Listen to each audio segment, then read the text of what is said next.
belajar merupakan proses perubahan tingkah laku seseorang terhadap sesuatu situasi yang disebabkan oleh pengalaman yang berulang-ulang.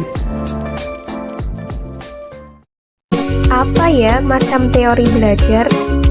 1. Teori behavioristik, yaitu teori yang berpandangan bahwa belajar adalah perubahan dalam tingkah laku sebagai akibat dari stimulus dan respon. Contoh aplikasi teori behavioristik: 1. Menentukan tujuan instruksional. 2. Menganalisis lingkungan kelas. 3. Menentukan materi pelajaran. 4.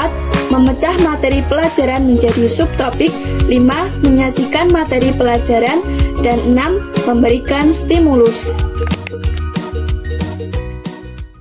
Kedua, teori belajar kognitivisme merupakan teori bahwa peserta didik memproses informasi dan pelajaran melalui upayanya mengorganisir, menyimpan, dan menemukan hubungan antar pengetahuan yang baru dan yang telah ada.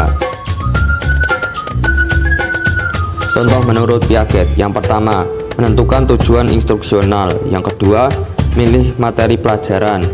Yang ketiga, menentukan topik. Yang keempat, merancang kegiatan belajar. Yang kelima, mempersiapkan pertanyaan. Yang keenam, mengevaluasi hasil belajar.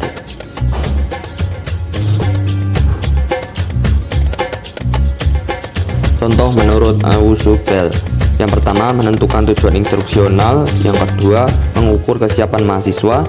Yang ketiga, memilih dan mengatur materi pelajaran. Yang keempat, mengidentifikasi prinsip yang harus dikuasai mahasiswa. 3. Teori belajar humanistik. Dalam teori ini, belajar merupakan proses yang dimulai dan ditunjukkan untuk kepentingan memanusiakan manusia. Tujuannya mencapai aktualisasi diri, pemahaman diri, serta realisasi diri. Contoh aplikasi teori humanistik. Yang pertama yaitu menentukan tujuan instruksional. Yang kedua, menentukan materi pelajaran. Yang ketiga, mengidentifikasi entry behavior mahasiswa. Yang keempat, mengidentifikasi topik. Yang kelima, mendesain wahana untuk belajar. Yang terakhir, keenam yaitu mengevaluasi belajar.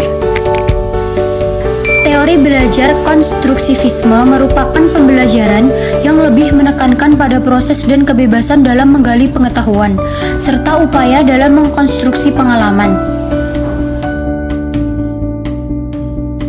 Strategi pembelajaran konstruktivisme meliputi 1. Belajar aktif, mandiri, dan kooperatif. 2. Self-regulate learning. 3. Generative learning. Dan 4 adalah model pembelajaran kognitif.